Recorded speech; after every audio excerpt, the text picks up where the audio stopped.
دیکھیں کیسے آپ نے تصور کر دیا کہ جناب صدر زرداری صاحب کو آپ نے کہا کہ وہ صدارتی محل میں بیٹھے ہیں اور وہاں بیٹھ کر عیاشی کر رہے ہیں.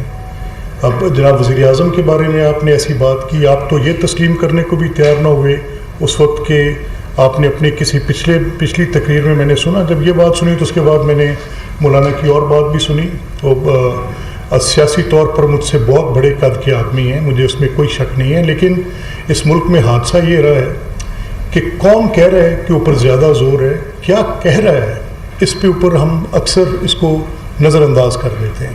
اب یہ جو انہوں نے کہا ہے، یہ چاہے وہ جتنے بھی قد کے مالک ہیں، یہ میں سمجھتا ہوں کہ انہوں نے بالکل ایسی بات چیت شروع کر دی ہے جو کہ واقعاتی طور پر بھی درست نہیں ہے، سیاسی طور پر بھی درست نہیں ہے، اصولی طور پر بھی درست نہیں ہے. اور اصول کیا ہے؟ اگر کوئی شخص، جیسے میں آپ کے سامنے بار بار عمران خان کے بارے میں یہ کہتا ہوں کہ اگر ان کی یہ پوری تحریک اس بنیاد پر قائم ہوتی کہ وہ فوج کے سیاسی کردار کے مخالف ہے تو بڑی جائز بات تھی، ہم اس کو تسلیم کرتے. لیکن فوج کے سیاسی کردار کی بدولت خود اگر حکومت ملے تو ٹھیک ہے، اور اگر وہ کہیں کہ نہیں جی ہم نیوٹرل ہوتے ہیں تو وہ غدار ہیں، یہ پوزیشن بالکل قبول نہیں ہے. اور اگر آپ کو حکومت سے آپ نکل جائیں اور اس میں آپ کے خلاف تحریک عدم اعتماد آئے اور پھر آپ اس کے غصے میں جو ریاست پہ آپ کے حملے تھے، اس میں عدالت پہ حملہ تو تھا ہی تھا، اس میں معیشت پہ حملہ تو تھا ہی تھا، سیاست پہ حملہ تو تھا ہی تھا، پارلیمنٹ پہ حملہ تو تھا ہی تھا، لیکن آپ اس کے ساکر پاکستان پر بھی حملہ کر دیں اور جا کے آپ بالکل کور کمانڈر کے گھروں سے لے کے فوجی ڈیڈ سے لے کے شہداء کی یادگاروں تک. تو واٹ لیس مولانا ڈیڈ.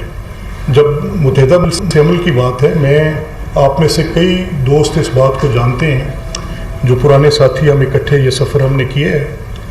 یہ جب 2002 میں جنرل مشرف صاحب کی بات تھی کہ وہ آئین میں ترمیم ہوگی، چودھری پرویز الہی صاحب نے اسی اسمبلی میں یہ بطور وزیر اعلیٰ یہ فرمایا کہ ہم صدر مملکت جنرل مشرف کو بنائیں گے اور 10 بار بنائیں گے اور باوردی بنائیں گے. آپ کے حافظے میں ہے یہ بات. رانا ثناء اللہ خان نے اور رانا آفتاب احمد خان اس وقت پارلیمانی اپوزیشن کے ڈپٹی لیڈر تھے. رانا ثناء اللہ مسلم لیگ سے تھے، ان کی جوائنٹ اپوزیشن تھی.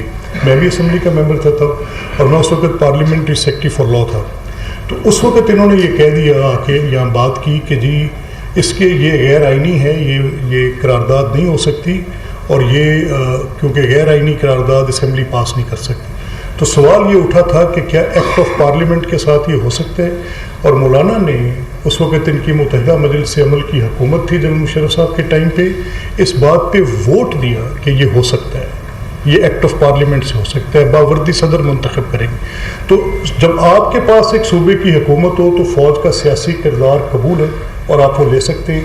اور جب آپ کے پاس یہ حکومت نہ ہو تو پھر آپ جو شورش برپا ہے ملک کے اندر، جو وہاں سے خوارے جاتے ہیں، وہ خوارے جا کے پاکستان کے بیشتر علاقوں پر حملے کرتے ہیں، وہاں کی زندگی کو انہوں نے اجیرن کر دیا، وہاں پر قبضے کیے، دہشت گردیاں کیں، وہاں پر انہوں نے کئی بازار نہیں چھوڑے، کہیں پر انہوں نے بوم بلاسٹ کیے، کئی سیاسی اکابرین کو شہید کر دیا، کئی علماء کرام کو شہید کر دیا. It was last 20 years if I look back. میں دیکھتا ہوں تو میں تکلیف میں مبتلا ہوتا ہوں اور میں کردار جانچنے کی کوشش کرتا ہوں کہ وہ کردار کیا ہیں.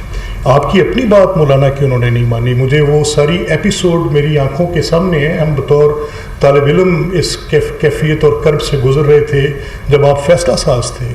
مجھے مولانا سمیع الحق مرحوم کا وہ مدرسہ حقانیہ کے ساتھ جڑی باتیں اور وہاں سے فارغ التحصیل طلباء کا افغانستان کے اندر جا کر حکومت بنانی اور جمعیت علماء اسلام کا ان کے اوپر ایک انفلوئنس ہونا، sir this is not what it is. آپ کے پاس باتیں اور ہوں گی، آپ کے ساتھ واقعات کچھ ہوں گے، لیکن یہ کیسے ممکن ہے کہ آپ شہداء کی تذلیل کریں اور آپ یہ کہہ دیں کہ آپ ہم سے ہماری تنخواہیں لیتے ہیں اور اگر آپ جانیں دے دیں گے تو کیسے دے دیں گے؟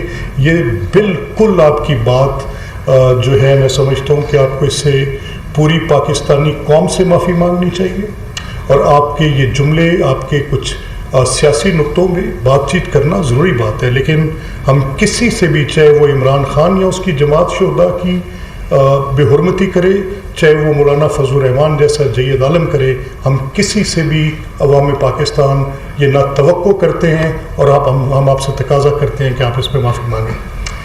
اسی کے ساتھ میں یہ بات بھی آپ کے سامنے آپ کے گوش گزار کرنا چاہتا ہوں، اور میں آپ کے ساتھ یہ بات کوئی لگی لپٹی رکھے بغیر نہیں کروں گا۔ آپ مجھے بتائیں کیسے ممکن ہو سکتا ہے؟ میں بار بار آپ کے ساتھ ہی میں نے بیسیوں بار یہ بات کی ہے کہ افواج کا جو فخر ہوتا ہے، افواج کے جو میڈلز ہوتے ہیں، افواج کی جو تکریم ہوتی ہے، یہی اس کا سرمایہ ہوتا ہے، یہی اس۔ اچھا آپ سمجھتے ہیں کہ ٹھیک ہے ان کے ساتھ ہم نے لڑنا نہیں ہے، ان سے بات چیت کرنی ہے، تو سابقہ ادوار میں جو بات چیت ہوئی رکھیں ذرا ہمارے سامنے اس کے نتائج، کیا نتائج اس سے برآمد ہوئے، کیا اور حکمت عملی ہو سکتی ہے؟ کیا ان لوگوں کو یہاں پر دہشت کو راج کرنے کی اجازت دے دی جائے؟ کیا پھر سے اجازت دی جائے کہ داتا دربار میں آ کے بم پھاڑیں؟ کیا پھر سے اجازت دی جائے کہ اے پی ایس کے اندر سینکڑوں بچوں کو شہید کر دیں؟ کیا پھر سے اجازت دی جائے کہ کوئٹہ ایک حملے کے اندر پوری لیگل کمیونٹی کو ختم کر دیں؟ کیا پھر سے اجازت دی جائے کہ یہاں پر آ کے ہائی کورٹ لاہور کے باہر ایک ہی حملے میں 60-70 افراد کو لقمہ اجل بنا دیں؟ کیسے ہو یار؟ کس طرح ممکن ہے؟